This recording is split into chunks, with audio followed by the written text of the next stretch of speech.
हरिओम. आज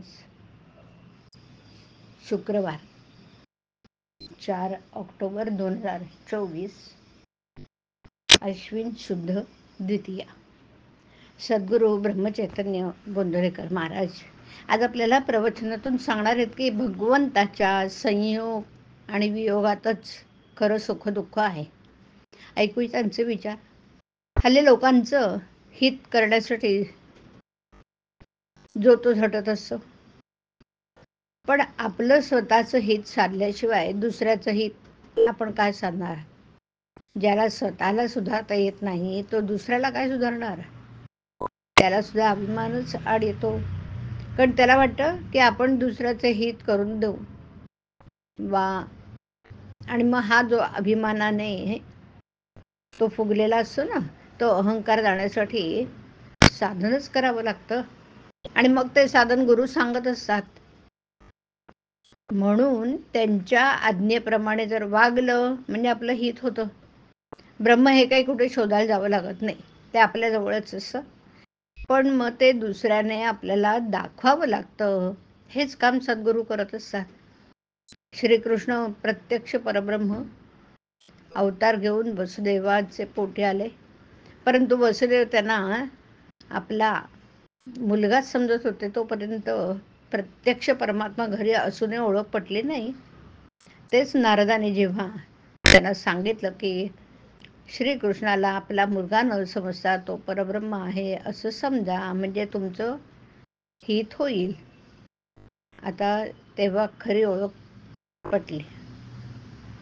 तसंच राम अवतारी असूनही वसिष्ठाने जेव्हा सांगितलं की तू प्रत्यक्ष परब्रह्म आहेस, तेव्हा आणि मग तेव्हाच त्याला ते ज्ञान झालं. आणि आता हे जरी केवळ आपल्याला दाखवण्याकरता असलं ना, तरी त्याचा अर्थ हा की गुरुने दाखवल्याशिवाय तो परमात्मा भेटत नाही. गुरु तरी काय सांगतात? नामस्मरण हेच साधन म्हणून ते सांगतात. ते दिसायला जितकं सोपं तितकंच करायला कठीण. ते कठीण आहे म्हणून सोडून देऊ नये. आपण देवाला शरण जाऊन साधन करायला लागावं. म्हणजे मग ते करायला लागलं की तो परमात्मा शक्ती देतो. जगात खरं सुख नाही आणि दुःखही नाही. जगात सुख दुःख आहे असे जे आपल्याला वाटतं ते अपुरे आहे आणि तात्पुरतं आहे. खरं सुख दुःख भगवंताच्या संयोग वियोगामध्येच नक्की आहे. खरे पाहता आपली बुद्धी ही लवचिक आहे. आपल्या वृत्तीवर कशाचाही परिणाम होतो. म्हणून आपल्या मागे भगवंताचा आधार हवा. आपण त्याचे आहोत आणि जे जे होत आहे ते त्याच्या इच्छेने होत आहे असं समजून वागावं. भूक लागली तर आईजवळ खायला मागावं, पण चोरी करू नये.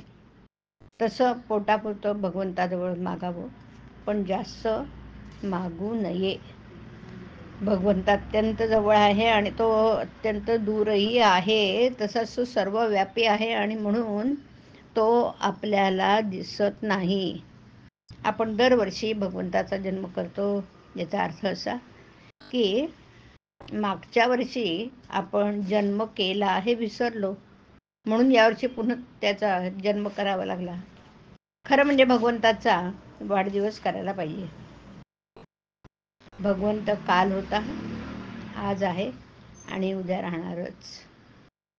म्हणून त्याचा खरा वाढदिवस होऊ शकतो. भगवंताचं अस्तित्व आपण जागृत ठेवलं तर दरवर्षी जास्त उत्साह वाढेल आणि आनंदाचा वाढदिवस होईल. राम नाम जाणा अक्षरे 2,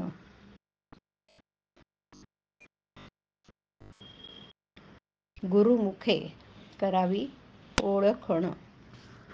हरिओम. हरिओम तत्सत. हरिओम.